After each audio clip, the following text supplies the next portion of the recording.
लक्षात घ्या, अतिशय चांगला प्रश्न आहे.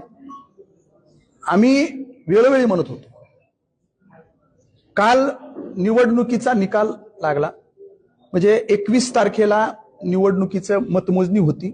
20 तारखेला प्रभाग क्रमांक 3B या ठिकाणी निवडणूक झाली, त्याचं मतदान झालं.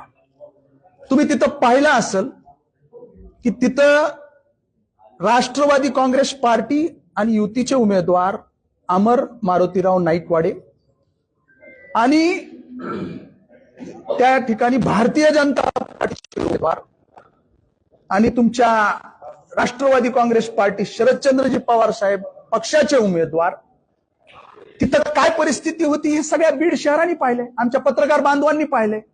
तिथं भारतीय जनता पार्टीचा जो काही उमेदवाराला बॅकअप देण्याचं काम राष्ट्रवादी काँग्रेस पार्टी शरदचंद्रजी पवार साहेब पक्षाच्या वतीनं केलं जात होतं.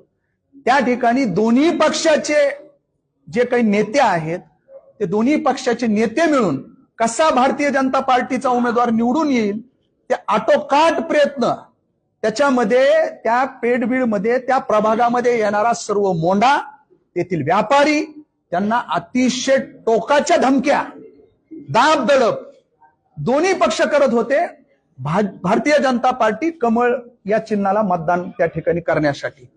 आणि तुम्ही काल निकाल लागतोय त्यावेळेस भारतीय जनता पार्टीच्या एक नवनिर्वाचित नगरसेविका त्यांनी सांगितलंय, पत्रकार बांधवांनी विचारलेलं आहे की बीड शहर लोक म्हणतायत की आता क्षीरसागर मुक्त ही नगरपालिका झाली का? तर त्यांचं सगळं प्रसारमाध्यमावर वक्तव्य होतं, कुठं झाली आहे. मी स्वतः नगरसेविका आहे नगरपालिकेमध्ये, आमचे 15 नगरसेवक काय जे आहेत ते, आणि दुसरे आलेले सुद्धा तुतारीचे ते आमचे धीरच आहेत. म्हणजे जे लपून चालू होतं, जे आम्ही म्हणत होतो हे दोघं मिळून एकत्रित येऊन लढतायत, ते जाहीर केलं त्यांनीच की आमचे धीरच आहेत आणि आमचेच आहेत. ते चांगलं आहे, म्हणजे खेळीमेळीच्या वातावरणामध्ये चांगलं आहे. म्हणजे विधानसभेला ज्या लोकांनी इथं एकदम एकमेकाच्या समोर उभे राहिले, कार्यकर्ते लढलेत, त्यांनी काय संदेश ह्याच्यामधनं मेसेज घ्यायचा आहे या बीड विधानसभा मतदारसंघातील बीडकरांबरोबर सर्व मतदारसंघांनी तो मेसेज घेतलेला आहे. जग जाहीर झालंय ना, वक्तव्य केलंय त्यांनी.